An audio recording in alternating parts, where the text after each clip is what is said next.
The guy's special. I've been in this game my whole life. I've never seen anything like him. He's special. He's different. This guy is one of the most special fighters I've ever seen, if not the most special guy that I've ever come across. He kept telling me leading up to this fight, "You think I'm a wrestler. You think I'm a wrestler. Wait till you see my hands." Holy he wasn't lying. He's a monster. He's a terrifying individual. He is, I mean, in a sport that's violent, it's an inherently violent sport. He stands out as the most violent.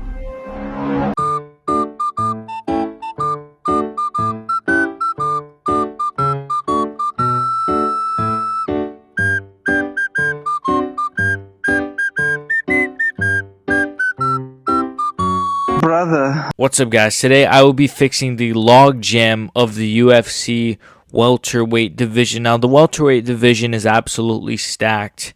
It has some of the best top contenders in the UFC, but it's a logjam. You got multiple guys who are asking for title shots. You got guys who are coming off losses, wins. You got guys who are booked up. You got Makhachev moving up. So we're going to try to fix all of this in today's video. Before we get into the matchmaking, I wanted to talk about Sean Brady and his take on the welterweight division. I think he has the most base take I've heard a top contender have in a long time. So let's just react to this.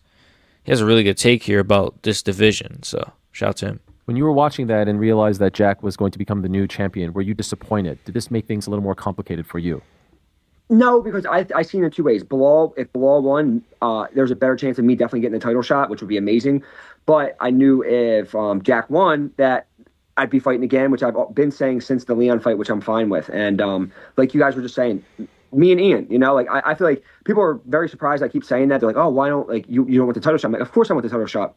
But there's still Shavkat there. There's Islam saying he's moving up. You have Kamaru and Buckley saying whoever wins that's getting a title shot. So we're all going to have to fight. I'm going to have to fight Garry eventually. Why not? Based American Chad Sean Brady. See, this is why American fighters clear European fighters. Because seriously though, like you see top contenders, like even in lightweight, you have like about 3 guys that want a title shot, right?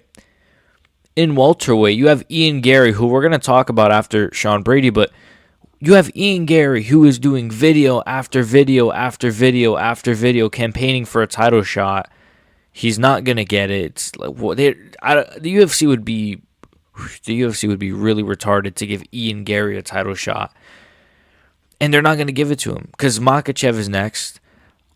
Unless Ian Garry is willing to sit out for like a year plus, which it sounds like he probably is. A lot of these guys, they're doing this thing now of just, they want to wait for the title shot. They want to wait for the right opponent. They want to wait for the right opportunity. But Sean Brady here, who's freaking based, is saying, no, let's fight. I just do it now and just get it out of the way if I'm as good as I think I am. I would fight Shavkat for the #1 contender, but he made a tweet with a surgeon next to him, so no one knows. He says he's coming back in October. That really means he's probably coming back the end of the year or even next year. So, yeah, me and Ian had a little interaction at the fight. He's like, he's coming back in October. That really means he's coming back next year. That's very funny. He was at the end of the aisle. I was at the beginning, and he was like asking me what I thought like from across the way, and I just went like this to him. I was like, me and you, like that's what I think. I think me and you are going to have to fight now because I'm not like we can't all wait around for a title shot. Based. That's so based, man. That's such a good take from Sean Brady. Like, again, how many fighters do you see nowadays have that take, especially top contenders? Look at Yair Rodriguez. He's like, I have no interest in fighting Diego Lopez. I want a title shot. No interest, really? Like, what, are you just going to wait out forever? You're in your prime. Sean Brady's like, you know what? Dude, we can't just sit out forever. We have to fight eventually, and if it means I got to fight 1 or 2 more, I'll do it. Based, man. I'm a Sean Brady enjoyer now. I'm going to glaze Sean Brady. What did he do when you said that? I think that's about it. I think he's just talking about his interaction with Ian Garry here. But again, I just wanted to talk about this clip because I really liked it from Sean Brady. You don't often hear, I feel like sometimes I'm too negative on this channel. But I mean, a lot of fighters are pretty retarded, but I'm going to praise a fighter when they have a good take, and this is a great take from Sean Brady. But let's move on to a guy who does not have great takes, and that is the one and only Ian Garry. Let's just react to this. I was wrong. Jack Della Maddalena is the new champion in the division because Bilal didn't shoot any takedowns. Mental, I know. So here's the matchups. He couldn't shoot any takedowns. This is another narrative that has come out of this fight, is that, oh, Bilal didn't shoot any takedowns. Bilal didn't shoot any takedowns. Bilal cannot shoot any takedowns because JDM stuffed about more than half of them. Bilal Muhammad's whole game is that he pressures you and then he mixes in his takedowns. He pressures you and then he mixes it. He couldn't do that against JDM because JDM immediately pressured Bilal, which is what I said he should have done because, I have pretty good picks sometimes. Sometimes I have terrible picks, but sometimes I have good picks, and that was a good pick, and I think that was the strategy to beat Bilal Muhammad, and he did that. So for people saying, why didn't he even shoot a takedown? He did shoot takedowns. He just didn't have success with them. He couldn't complete the takedowns. People underestimated JDM's abilities, his grappling abilities. So Ian Garry, another retard who's saying, oh, Bilal didn't even try to shoot. He did. I think we should see in the welterweight division. I want to see Carlos Prates take on Jeff Neal. Two heavy hitters, two big... So now he's just playing matchmaker here, guys. Well, what the fuck is this? Southpaws. That's a fight I'm interested to see. Then Leon Edwards is always moaning and complaining, I don't want to fight any wrestlers, I want to fight strikers. Then let's give him the most awkward striker in the entire UFC, in Michael Venom Page. That's a fight I'd like to watch. Now, you've got the new champ. Hold on, wait, why is Ian Garry kind of cooking with these matchups? Wait a minute. Why is Ian Garry kind of cooking with these matchups? Hold on. Champion Jack Della Maddalena, the Aussie, great performance, but sloppy. The rumor is Islam Makhachev is... Did he just say JDM's performance was sloppy? Dude, Ian Garry almost got finished in the 4th and 5th. Ian Garry almost... What? He almost lost against Carlos Prates in the 5th round, and he just called JDM's performance sloppy? I just praised Ian Garry. He actually had some pretty good matchmaking here with the Jeff Neal Prates fight and then the Leon Edwards fight, which I might just steal those. I might just go with those, but anyways. Champion Jack Della Maddalena, the Aussie, great performance, but sloppy. The rumor is Islam Makhachev is moving up to 170, and if he does, then all of us welterweights have to take a step back and give the man the respect he deserves. But if negotiations don't go so well, then you've got a tall, blonde Irishman who's ready to take over the UFC and get that belt, and I will smoke Jack Della Maddalena. I'll box the ears off him. He'll box the ears off him, I'll smoke him. Like, I know just look at his face, man. Ian Garry does such a good job of being, it's just like, he's never boxed anyone's head off. For him to say that, like, yeah, he beat Prates, but like, it wasn't like, there was times where he landed some real good shots on Prates, and, look, at the time, I really crapped on the performance, but looking back, it was a good performance by Ian Garry, much respect. But he talks like he fights like JDM. It's just crazy to me. It's like Strickland does the same thing. Strickland talks how like Dricus Duplessis fights. Strickland talks like, yeah, we're going to go to war, and then he fights the opposite. I guess that's what some of these fighters, all they have is just trash talk, some of them. But yeah, still asking for a title shot, man, delusional. But let's actually discuss this matchup here, because this matchup could have some pretty huge implications, in my opinion. And it could actually cause more problems, to be honest with you, but it could fix some things in Usman versus Buckley. Now, I think Joaquin Buckley is going to win this one. I just want to say this flat out. Early predictions, I know. I think Joaquin Buckley is going to win this one, whether it's via knockout, decision, whatever the case may be.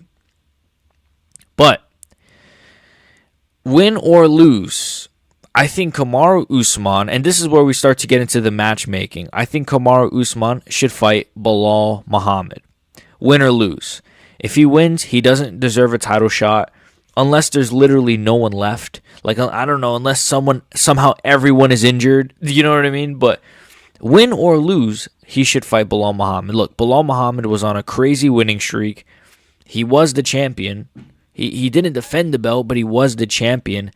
I think it's only fair that you do Bilal Muhammad versus Kamaru Usman. You shouldn't do Bilal Muhammad versus Buckley. I don't think that's really... I think Buckley should get someone else. I don't even know who at this point, but I say you do Usman versus Bilal Muhammad. There's beef there as well.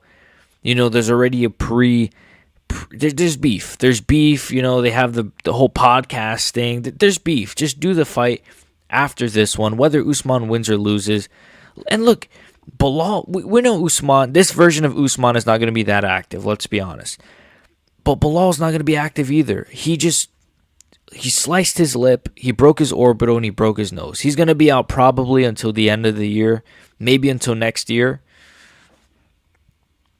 And again, depending on this result, I don't think we see Usman very soon. So I say do Usman versus Bilal Muhammad, no matter if he wins or loses. As for Joaquin Buckley, I'm assuming he's going to win, right? I'm picking him to win. If he loses, then he's going to have to fight down, obviously. But if he wins, this is where it gets tricky.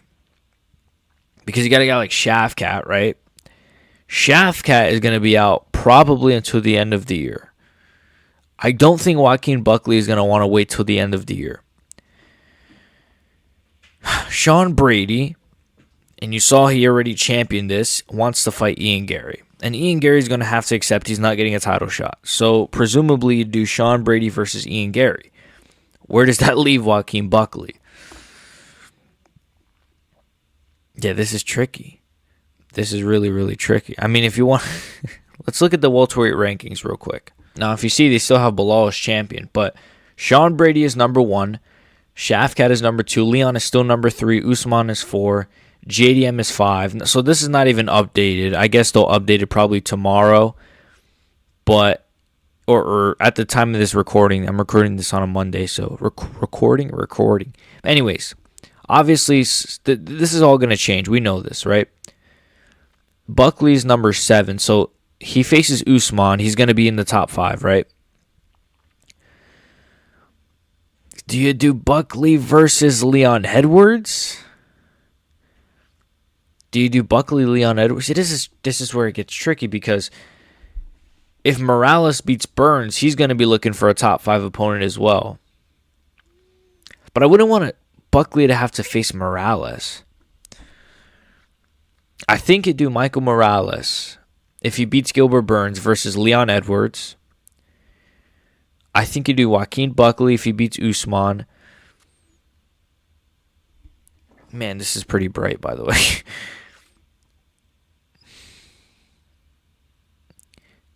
Maybe he might have to sit out and face Shavkat, sadly. I mean, honestly, when you're looking at it,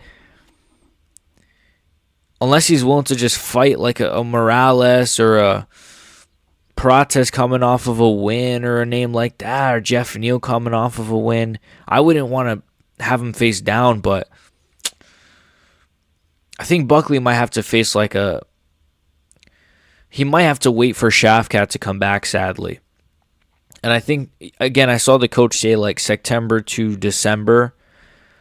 We'll see. Shavkat, I feel so bad for Shavkat. I mean, Shavkat is just... Him getting injured has just changed the whole trajectory of this division, but... I don't know. I gotta burp. Sorry. I say you do Buckley... I say you... You guys let me know in the comments, because this is really tricky. I say you do Buckley versus... I say sadly, Buckley is going to have to wait till like October. September, October, maybe that Abu Dhabi card. Then you do Buckley versus Shavkat. And then I know Buckley likes to be very active, but he might have to wait and face Shavkat at the end of the year. I say you do Ian Garry versus Sean Brady. Now, personally, and this is my opinion, I do want to see Buckley versus Ian Garry, but obviously Sean Brady believes that they're going to probably lean towards Garry Brady, and I don't think the timing matches up perfectly. Like, Garry is ready probably to step back in now, and Brady's already ready and active. Like, he wants to be active, so it's kind of, I don't think the timing perfectly matches. Like Buckley's about to fight. By the time he fights, they're going to be looking to book this already, so the timing is not perfect. I think they're probably going to go with Brady versus Ian. I think Buckley is probably going to have to fight Shavkat. I say Leon fights, if Michael Morales beats Gilbert Burns, you do him versus Leon Edwards. Sorry, Leon, but poor Leon. And then obviously you do JDM versus Islam Makhachev. So this is sort of this is how I guess would fix it. And then, like outside of the top 5, top 10, it's like, you could do Jeff Neal versus Protest again in a rematch. And Luque's about to face Kevin Holland. I'm sure the UFC are really hoping Kevin Holland wins that, but who cares about Kevin Holland? They're trying to industry plant Kevin Holland they've been trying to industry plant Kevin Holland for like fucking years, bro. It's never going to happen, but yeah. So that's what I would do. Recapping is assuming Morales beats Burns, you could do Morales versus Leon Edwards. Buckley beats Usman, you do Buckley versus Shavkat. Usman, win or lose, I say could face Bilal Muhammad since, again, I don't think Usman's going to be super active, and Bilal, he's going to be out for a while, right? He might be back maybe at the end of the year, but he took a lot of fucking damage, so we'll see. But Ian Garry should face Sean Brady. There's a bit of beef there. There's a bit of heat. Again, I'd prefer Gary Buckley, but it doesn't match up that well, sadly. The timing and just, it doesn't match up that well. Again, Leon Morales. Shavkat, he's going to have to fight Joaquin Buckley. I already said that. Sean Brady. So, yeah, that's about it. And then, of course, at the top, you got JDM Islam. And if Islam wins, then it causes more problems because now you're going to have a guy who's going to try to defend in 2 divisions. According to him, he says he's not going to vacate the lightweight title. So it's a bit of a mess. Welterweight has quickly become my favorite division because it has like some of the most awesome fighters top to bottom. But at the same time, it's with it being so great and with it having so many contenders, it causes so many problems. And sadly, right now it does have a lot of problems. But hopefully this will fix some of it, some of my matchmaking. Dana, hire me. I'm trying to become a matchmaker. I'm kidding. Dana, don't hire me. I'm not trying to work for you, Dana, because you're going to pay me peanuts, just like you pay the fighters. But nonetheless, that's how I'd fix welterweight and the logjam at welterweight. Again, my favorite division. I mean, I want to glaze welterweight a little bit at the end here. Welterweight, like 2 years ago, was like no one cared about welterweight. Let's be for real. I mean, you had Usman as champion, just sort of. I mean, he was good. Like he was on a good run, but people were sort of fatigued by him. It's like, all right, it's Usman. You know what I mean? And again, he was knocking out like Masvidal, and he KO'd Gilbert Burns, I believe. But when you get to Leon Edwards, the fight was trash before the head kick. It was trash, right?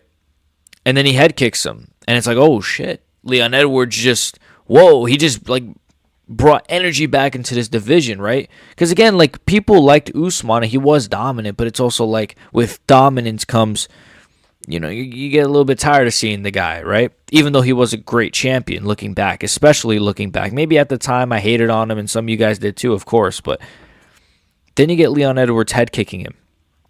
And then we're thinking, Leon might go on this really good run. Then the Usman trilogy fight happens. It's shit. Yeah. Then the Colby Covington fight happens. It's shit. And now at this point, we're like, dude, I miss Kamaru Usman. Leon Edwards is the worst champion on the planet. Then the Bilal fight happens. And though I thought it was a fun fight, universally it's pretty hated on. And then Bilal wins. The nightmare scenario for most fans. The more boring guy wins. Now, I personally was rooting for Bilal. I think Leon Edwards is... I would take 10 Bilal Muhammad title reigns over 1 Leon Edwards title reign. I don't care. He sells fights more. He uses social media more. At least he has some sort of presence. Like Leon lost to Sean Brady back in whenever it was, and we haven't heard from him since. Like one IG post, and we haven't seen or heard from this guy since. Like what the hell? But nonetheless, he loses the belt to Bilal. Then it's like, oh, Bilal is champion now. Great. But to Bilal's credit, he steps in, he calls out Shavkat, right? Who the hell calls out Shavkat? But then he gets injured, and we miss out on that fight, and we have to sit through Shavkat, Ian Garry, which was a stinker. And it kind of like, again, it set the welterweight division backwards. But then, like, it just, I don't know, something happened like this year, I feel like, where you had Protest on the rise, surging up. Then you had Morales coming up, right? So you got some nice prospects coming up. Then you had freaking what's this guy's name? Freaking Sean Brady. What's his name? Bilal Muhammad, right? I forgot his name. No, but then you have Sean Brady, who destroys Leon Edwards. Like, I picked Sean Brady to win, but I didn't pick him to destroy Leon Edwards. He destroyed Leon Edwards, so poor Leon is out of the picture. But then again, a lot of us did not like Leon Edwards. And then you have JDM. He's getting a title shot. Then we get JDM Bilal. It's just, you get Ian Garry Process as well, which is a fun fight, even though, again, you know, I wish Ian Garry didn't win, but it is what it is. Buckley goes on a crazy rise as well. I mean, so many of these different names are just having these really crazy rises, and now here we are, and welterweight just has a bunch of top contenders at the same time. Sadly, Shavkat has kind of just been forgotten about, but that's because he keeps getting fucking injured. That's nobody's fault but his. But yeah, welterweights quickly become the best division in the UFC. I just want to glaze it for the last couple of minutes. Make sure you guys like and sub. Become a member in the description. That was gay. No Jones. Goodbye.